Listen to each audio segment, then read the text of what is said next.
Yuki, gaano katagal kailangang mag-aral para makapagsalita ako ng Nihongo?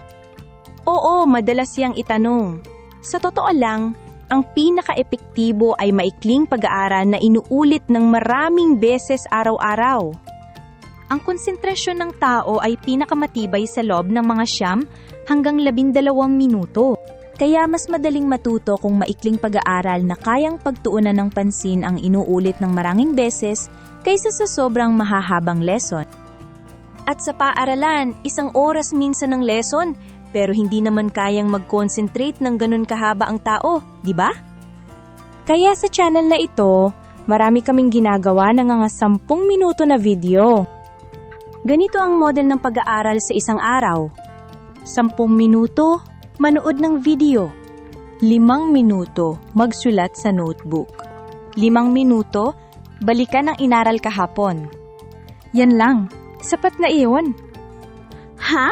20 minuto lang? Parang kayang ko yung ituloy.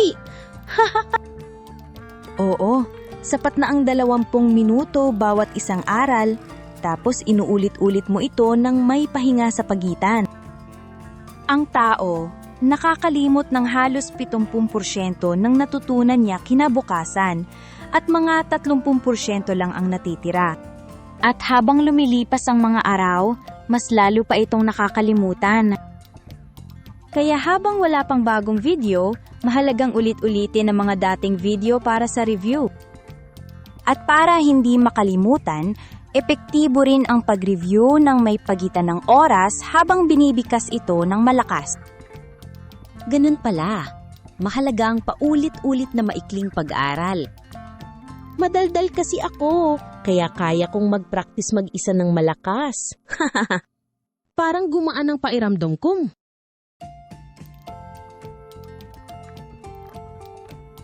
Kumusta? Mukhang masaya kayong nag-uusap. Tama si Yuki, napaka-epektibo talaga ng maikling pag-aaral na inuulit. At gusto ko ring makatulong sa inyo na medyo makaramdam ng kaunting ginhawa. Sa pagsasanay ng Nihongo, walang problema kahit hindi ka pa magaling sa simula. Sa pag-aaral ng wika, bilang ng ulit ang pinakamahalaga. Ang nagpapatuloy ay siguradong umuunlad. At kapag ginagaya mo ng malakas ang mga linya habang ini-imagine ang eksena sa isip mo, mas madaling manatili ito sa memorya. Parang naiintindihan ko na. Ako rin, kapag nanonood ako ng anime at ginagaya ko ang mga linya habang iniisip ang esena, kahit hindi ko alam ang ibig sabihin, naalala ko pa rin. Oo, tama yan. Madalas kong makita ang mga Pilipinong ginagaya ng mahusay ang anime lines kahit hindi pa sila marunong magsalita ng Nihongo. Naniniwala ako na may talento sa pag-aaral ng wika ang mga Pilipino. Una, hindi sila nahihiyang magsalita ng malakas. Ikalawa, ang Tagalog ay may katangiang parang nasa pagitan ng English at Nihongo, kaya maganda ang pagkakatugma nito sa Nihongo. Nahihirapan ang mga Hapon sa English dahil sobrang magkaiba ang Nihongo at English. Pero para sa mga Pilipinong nagsasalita ng Tagalog, hindi ganun kalayo ang Nihongo. Kaya kapag inuulit-ulit mo ang maikling video habang ini-imagine ang eksena, sobrang bilis ng pag-uunlad mo. Kung ganong paraan, kaya ko yan. Tama iyon. Ang mga taong tulad ni Mira na kayang magsalita ng malakas habang nag-e-ensayo ay mas mabilis ang pag-unlad. At meron pa akong isang mahalagang anunsyo. Sa channel na ito, gumagawa kami ng AAW, Accent Audio Wordbook, series kung saan matututunan mo ang mga salitang Hapon kasama ang natural na audio, pitch, accent at rhythm. Dito sa Pilipinas, mahirap makahanap ng Japanese vocabulary books. Tama ba? Isipin mo ang AAW bilang video version ng vocabulary book. Plano naming tapusin ang lahat ng 300 salita na kailangan para sa N4. At ang pinakamahalagang katangian ng AAW ay hindi lang ipinapakita ang kahulugan sa Tagalog, kundi maaari mo ring marinig ang salita sa natural na tunog ng Hapon. Dahil dito, natututunan mo ang rhythm at pitch accent ng Hapon nang direkta mula sa pakikinig. At dahil nasa YouTube ito, maaari mo itong gamitin ng lubos na libre. Ang ganitong kumpletong paraan ng pag-aaral ng mga salita ay dito lang makikita sa channel na ito. At bukod doon, may normal version at review version ang AAW para makapag-practice ka ng paulit-ulit sa mabilis na ritmo.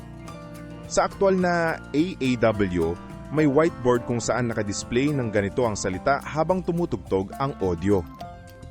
Mas nagiging madali at mas masaya ang pag-memorize ng mga salita. At mayroon pa akong isang mahalagang paliwanag tungkol sa video na ito. Ito ay tungkol sa iba't ibang paraan ng pagsasalita sa Nihongo. Ito ay tungkol sa iba't ibang paraan ng pagsasalita sa Nihongo. Oo, may 3 pangunahing paraan ng pagsasalita sa Nihongo. Una, ang futsugo, ang pangkaraniwang salita kapag kasama ang kaibigan o pamilya. Ikalawa, ang teinego, na ginagamit kapag kausap ang katrabaho o hindi masyadong kilala. Ikatlo, ang keigo, na ginagamit kapag kausap ang mahalagang customer o taong kasama sa business. Para sa mga nagsisimula, sapat na ang pagmaster ng teinego. Ang teinego ay yung pagsasalita na nagtatapos sa desu at masu. Sa Tagalog, parang paglalagay ng po sa dulo para maging magalang ang salita. Sa mga Japanese companies, BPO at interviews, teinego ang ginagamit. Sa call center, dahil direktang kausap ang customer, kailangan ding matutunan ang keigo. Pero sa simula, teinego muna ang sapat. At pagdating sa huling bahagi ng lessons, aaralin natin ng maayos ang keigo. Naiintindihan ko. Ibig sabihin, sapat na muna ang paggamit ng desu at masu, tama ba? Oo, tama yan. Meron ding mga dialect sa Nihongo, pero ang ituturo namin dito ay ang Standard Tokyo Japanese. Dahil ang basihan sa business at textbook sa Japan ay ang Tokyo pronunciation. Ibig sabihin, pareho ng Japanese ng mga taong nakatira sa Tokyo ang pag-aaralan ko. Yehey! Kaya mo yan! Kung nanonood ka ng 10-minute lessons at nagre-review ng maayos, may mga taong umaabot sa N4 sa loob ng 6 na buwan. Ha? Ganun kabilis? Siyempre, may pagkakaiba bawat tao. Pero ang pag-ulit-ulit sa maikling video ay sobrang epektibo. Para na ring daan-daang oras sa Japanese school ang magiging epekto nito. Ayon sa science, mas epektibo ang spaced repetition kaysa mahahabang study sessions. Susunod, ipakikilala ko muna ang magiging daloy ng pag-aaral natin. Sa Lesson 2, pag-aaralan natin ang pronunciation. Mahalaga ito, kaya pagkatapos manood, subukan mong magsalita ng malakas sa mga free times mo. Walang problema kung ilang beses mong ulitin ang parehong video. Sa Lesson 2, ipapaliwanag ko ang mga puntong madalas maging hamon para sa mga nagsisimula sa pag-aaral ng Nihongo sa paraang madaling maintindihan at kayang i-practice ng kahit sino. Kahit medyo mali pa ang pronunciation mo, okay lang. Dahan-dahan nating pag-aaralan yan. Sa Lesson 3, pag-aaralan natin ang greetings at mga madalas gamitin sa conversation. Magagamit mo agad ang mga ito. Sa Lesson 4, pag-aaralan natin ang hiragana. Sa parting ito, matututo ka ng bumasa ng hiragana. Sa Lesson 5, pag-aaralan natin ang daily conversation, numbers, at days of the week.